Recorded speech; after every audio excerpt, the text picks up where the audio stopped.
कि भारत ने भी जो है वो कैनेडियन जो उनके डिप्लोमेट्स हैं उनको कहा है कि वो 5 दिन के अंदर-अंदर कनाडा वापस चले जाएँ। जस्टिन ट्रूडो को जो नरेंद्र मोदी जी ने जलील करा था, उसको बेइज्जत करा था, उसके कपड़े फाड़ के उसको लात मार के यहाँ से उसका जहाज खराब हो गया था, फिर उसको वापस धकेला गया। आज सुबह कनाडा इंडिया जो है उसने रिजेक्ट किया एलिगेशंस और उन्होंने कहा कि हमने कैनेडियन प्राइम मिनिस्टर की जो पार्लियामेंट में स्पीच है उसको देखा है, उसको हम ये एलिगेशंस हैं इंडिया के खिलाफ और इंडिया जो है वो किसी किस्म की एक्ट ऑफ वायलेंस में इन्वॉल्व नहीं है। 73 साल हो गए हैं, दोबारा फिर उसी ने आना है।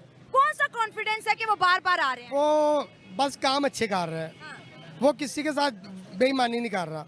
वहां का जो ऑपोजिशन लीडर पियर, उसका नाम बड़ा कॉम्प्लिकेटेड है, पियर ने कहा था कि you have been humiliated in India, तुम्हारी बेइज्जती करी है और सबने तुम्हारी बेइज्जती करी है इंडिया में। कैनेडियंस कहते हैं कि भाई ये जो आप है ना हरदीप सिंह, ये आपने बंदा मारा है। जब G20 हुआ था, इससे किसी ने बात थोड़ा ना करी, कोई इसका बायलैटरल नहीं हुआ, ऐसे ही बोला कि ऐसी पगला टाइप का, इसको हटाओ यहाँ से, तो भग गया, फिर इसका जहाज खराब हो गया, फिर रोने लगा, 2 दिन यहीं पे रहा होटल में। इंडिया बार बार कनाडा के ऊपर इस बात पे इल्ज़ाम लगाता है कि आप सेपरेटिज्म को सपोर्ट करते हैं। मोदी काम करके दिखा रहा है, इधर काम नहीं करते, इधर सब चोर हैं। अच्छा, आपको नजर आ रहा है कि वो काम कर रहे हैं? हाँ, कर रहे हैं।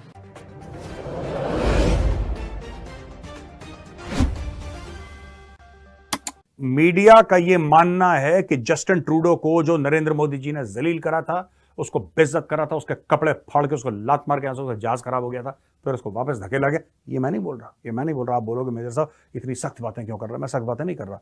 वहां का जो ऑपोजिशन लीडर पियर, उसका नाम बड़ा कॉम्प्लिकेटेड है, पियर ने कहा था कि you have been humiliated in India, तुम्हारी बेइज्जती करी है और सबने तुम्हारी बेइज्जती करी है इंडिया में। जब G20 हुआ था, इससे किसी ने बात थोड़ा ना करी, कोई इसका बायलैटरल नहीं हुआ, ऐसे ही बोला कि ऐसी पगला टाइप का, इसको हटाओ यहाँ से, तो भग गया, फिर इसका जहाज खराब हो गया, फिर रोने लगा, 2 दिन यहीं पे रहा होटल में, फिर इसका जहाज ठीक हुआ। यहाँ पे मोदी जी ने बोला कि तुम मेरा जहाज ले जाओ, तो शर्म के मारे ले नहीं गया वो। और कनाडा ने बोला कि जो हमारा ट्रेड कमीशन आना था इंडिया में अक्टूबर में, वो अब नहीं आएगा, मत आए, हमें कोई फर्क नहीं पड़ता। India is richer than Canada. सारे के सारे खालिस्तानियों, तुम्हारा खालिस्तान क्या, तुम्हारा दिमाग है खालिस्तान, इसलिए तुम्हारे सो कॉल्ड फेक कंट्री का नाम खालिस्तान है। अब सुनो, India is richer than Canada, हमें कनाडा की जरूरत नहीं है। इन 21st सेंचुरी जो नेशन स्टेट है, जो सॉवरेनिटी है, ये जो कॉन्सेप्ट हैं, ये बड़े स्ट्रॉन्ग हैं।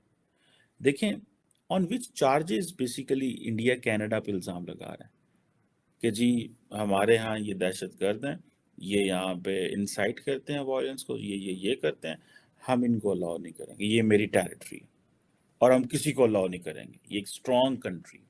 कनाडा कहता है जी ठीक है, आपके मुल्क का ये कानून है, लेकिन हमारे मुल्क का कानून यह है कि we allow freedom of speech. हम एक लिबरल सोसाइटी हैं, हम लिबरल डेमोक्रेसी हैं, हम एक वेस्टर्न लिबरल ऑर्डर जो है उसको रिप्रेजेंट करते हैं। हमारे मुल्क में मीडिया को आज़ादी है, लोगों सिविल सोसाइटी को आज़ादी है। सो ये जो क्वेश्चंस हैं, इसके इर्द कनाडा चीज़ें फ्रेम करता है। सो ये basically this is how the two countries, दोनों कंट्रीज़ की बात कहीं ना कहीं सच है कि भाई इंडिया कहता है जी कि मेरा जो इलाका है उसमें किसी को अलाउ नहीं होना चाहिए कि वो यहाँ पे आके इंटरफेयर करे। Obviously that's the question of sovereignty in 21st century. India Canada कहता है जी कि जो है वो मेरे इलाके में कोई आके इंटरफेयर ना करे। So it's basically how the both countries are living, how both countries are trying to adjust. Top diplomat को जो है वो इंडियन एम्बेसी से निकाला गया है और कहा कि चले जाएं जी, अपने मुल्क चले जाएं। उसके साथ ही जाहिर है भारत में भी जो है ये बातचीत चल रही थी और भारत में भी जो है कैनेडियन हाई कमिश्नर को बुलाया गया और फॉरेन ऑफिस जो इंडिया का है वहां पे उनसे बात की गई और अब बताया ये जा रहा है कि भारत ने भी जो है वो कैनेडियन जो उनके डिप्लोमेट्स हैं उनको कहा है कि वो 5 दिन के अंदर अंदर कनाडा वापस चले जाएं।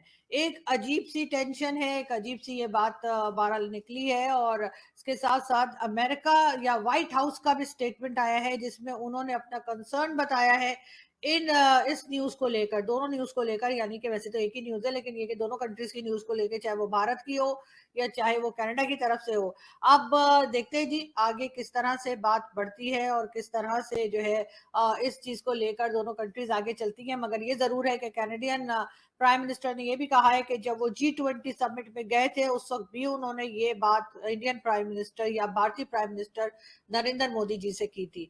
और उसके बाद उन्होंने ये नहीं बताया बहरहाल के मोदी जी ने क्या उनको रिप्लाई किया, लेकिन बहरहाल कनाडा एक बहुत बड़ी कंट्री है और अगर वहां के प्राइम मिनिस्टर इस तरह से बात कर रहे हैं, वहां पे इस तरह से एक्शन लिया जा रहा है, तो यकीनन भारत की तरफ से भी कोई ना कोई जवाब दिया जाएगा। वो रो का एजेंट है और इस मामले में वो सारा मुलव्विस है, लिहाजा उनको मुल्क बदर कर दिया गया है, जिसके का जवाब दिया है इंडिया ने। और इंडिया ने कनाडा के सफारतकार को कहा है कि 5 दिन के अंदर अंदर आप मुल्क छोड़कर चले जाएं। सर, आप इस सारे मामले पर क्या राय रखते हैं? मैं तो ये रखता हूँ कि देखें आप कि इंडिया इस काबिल हो गया, उसने अपने आप को इस काबिल कर दिया कि कनाडा जैसे इतने डेवलप कंट्री को उसने जवाब दे दिया कि उसने उसका सफ़ीर निकाला, इन्होंने इसका सफ़ीर निकाल दिया। अगर ये इस काबिल ना आते तो उनकी मिन्नतें करते, उनको कोई ये प्रूफ देते कि हमने ऐसा किए नहीं, बजाय के शर्मिंदा होने के कोई प्रूफ देने के उसने बजाय उनको उसकी डटाई के मुताबिक कि उसको उसका सफ़ीर निकाल दिया, उसके बराबर पे खड़ा होने। इतना इंडिया स्ट्रॉन्ग हो चुका है, आप साहब लगाएं कि कनाडा जैसे डेवलप कंट्री को उसने साफ जवाब दिया है। आज से पहले कनाडा हो गया, अमेरिका हो गया, लंदन हो गए, इन जैसे मुल्कों को किसी मुल्क की जरूरत नहीं थी कि जवाब उन्होंने जो कहा यस सर और नो सर, इसके अलावा कोई बात नहीं थी। मैं तो पहली बार देखा है कि किसी मुल्क ने इंडिया हो या जो इस मुकाबले में आके उन्होंने उसको जवाब दिया है, उसको 5 दिन का अल्टीमेटम दिया कि 5 दिन के अंदर अंदर आप यहाँ से निकल जाएं। तो बड़ी बात है ये कि उसने जवाब दे दिया इंडिया का। तो अब देखना ये इंडिया में इस क्वालिटी अपने आप को इस काबिल बनाया है, कितने मुल्कों को जवाब दे रहा है। और सर, इंडिया ने इस इल्जाम को भी मुस्तरद कर दिया है, उसने कहा है ऐसा कुछ नहीं है। कनाडा के पास इस चीज के क्या सबूत है? अगर कोई सबूत है तो वो पेश करे, लेकिन कनाडा की जानिब से अभी तक कोई भी सबूत पेश नहीं किया गया। इंडिया तो हर मामलात में कहेगा जी आपने हमने कुछ नहीं किया। इंडिया ने तो पुलवामा में जब हुआ था वो पाकिस्तान पे इल्ज़ाम लगाया था, जबकि इंडिया खुद सबसे बड़ा दहशतगर्द युद्ध की थी। उसने तो अपनी फ़ौज को मरवा के इल्ज़ाम लगा दिया था दुनिया को दिखाने के लिए। सच जो होता है सच सामने सामने आ जाएगा। ये बहुत जल्द तब भी इनको पाकिस्तान को बदनाम करने की उसने कहा जी इसने किया है, पाकिस्तान में टेररिस्ट हैं, ये है वो है, लेकिन उसको पता चल गया, बाद में प्रूफ मिल गया, पूरी दुनिया ने देखा कि इंडिया गलत था, इंडिया ने रोंग किया था। इंडिया ने खुद ही सारा अपना ड्रामा चाहा था। इस तरह इंडिया अब ये कह रहा है जी सबूत दें, ये करें वो करें, जबकि इंडिया में मेरे हिसाब से इंडिया मुलव्वस 100% हो सकता है। अच्छा सर, अभी इस सारे मामले में आपको लगता है कि पाकिस्तान का कूदना बनता है? पाकिस्तान के तो बेचारे की खुद अपनी सिस्टम इस तरह का कि वो अपने मामला नहीं सीधा कर सकता, किसी के मामला क्या सीधा करेगा? अपने पाकिस्तान कूद पड़ा है ना। बिलावल भुट्टो जरदारी ने कहा है कि इंडिया एक दहशतगर्द मुल्क है, इंडिया एक गुंडा बन चुका है, और उन्होंने कहा है कि जी पूरी दुनिया पर ये बात आज साबित हो चुकी है, पूरी दुनिया इंडिया से डरती है। बिलावल भुट्टो जरदारी ने ये बयान दिया इस पर। बिलावल भुट्टो जरदारी की क्या मैं बात करूं, जिसको कोई उसको पता नहीं क्या बात करनी क्या नहीं। ये तो इस टाइम सिर्फ और सिर्फ ये बिलावल भुट्टो जरदारी हो गए, नून लीग हो गए, किसी तरीके से कुछ ऐसी कश्ती में बैठना चाह रहे हैं जिस वजह से अवाम के चंद वोट ले सकें। सिर्फ इस वजह से ऐसे बयान दे रहे हैं, अदरवाइज इनके पास अब बेचने के लिए कुछ नहीं रहा, सब कुछ इनका बिक चुका है। ये कुछ चीज ऐसी कह रहे हैं, कोई मंजन बेच रहे हैं, कोई चीज बेच रहे हैं जिस वजह से अवाम के थोड़े दिन में, लेकिन अवाम को शोर आ गया है, अब अवाम इनके हथे नहीं चढ़ेगी। वही तो सर, अपने मुल्क के मामला इनसे संभाले नहीं जा रहे और इंडिया और कनाडा के जो मामला उनमें टांग अड़ाई जा रहे हैं। मुल्क तो दूर दूर का इनके अपने सिंध के मामला नहीं संभाल जा रहे।